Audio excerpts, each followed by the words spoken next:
Merci, Monsieur le Président. Messieurs les présidents, Rançon, Le Fur. C'est un sujet sensible. Je sais que chaque mot peut servir à une étincelle, peut faire étincelle. Nous l'avons dit par la voix de Bastien Lachaud. Les langues dites régionales doivent continuer à vivre dans ce pays. Elles participent à la richesse du patrimoine, ça n'est pas le sujet. Mais nous sommes aussi attachés à ce que ce soit dans le cadre, nous l'avons dit, d'un service public, de postes publics créés. Le danger de l'école publique, et je l'ai dit souvent à vous, Monsieur le ministre de l'Éducation nationale, c'est la concurrence du privé. Et c'est en plus en raison des lois qui se sont succédées, je pense à la loi Debré 1959, mais aussi de la loi Carle, dont nous parlons à l'heure actuelle, ce paradoxe qu'il y a un financement public de l'école privée.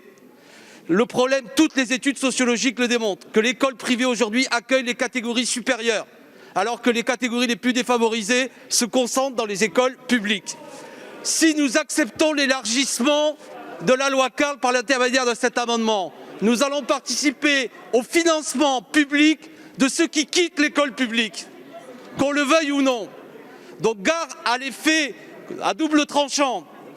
Face à une école publique qui se dégrade, face à des écoles publiques qui constatent beaucoup de difficultés, nous allons, nous, financer le fait que des parents, peut-être parfois pour de bonnes raisons, mais aussi pour de mauvaises raisons, disent « moi je vais mettre mon gamin ailleurs, où le projet pédagogique est plus cohérent, où il y a des parents plus motivés, etc. etc. » Concrètement, dans une commune comme la mienne, et je vous en avais fait reproche, Monsieur le Ministre, d'ores et déjà, ce que vous avez mis en place, que je soutenais philosophiquement, l'accueil dès 3 ans des enfants, amène à ce qu'une commune comme la mienne, qui est la plus endettée de mon département de Seine-Saint-Denis, verse chaque année 150 000 € supplémentaires à une école privée confessionnelle.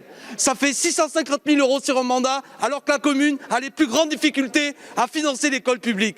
C'est ce que nous risquons de mettre en œuvre avec un effet démultiplié. Donc, collègue Molac, je connais vos convictions sur le sujet, mais gare à ce que vous mettez en place. Notre part de votre rencontre, c'est un mauvais service rendu à la République, y compris aux langues régionales.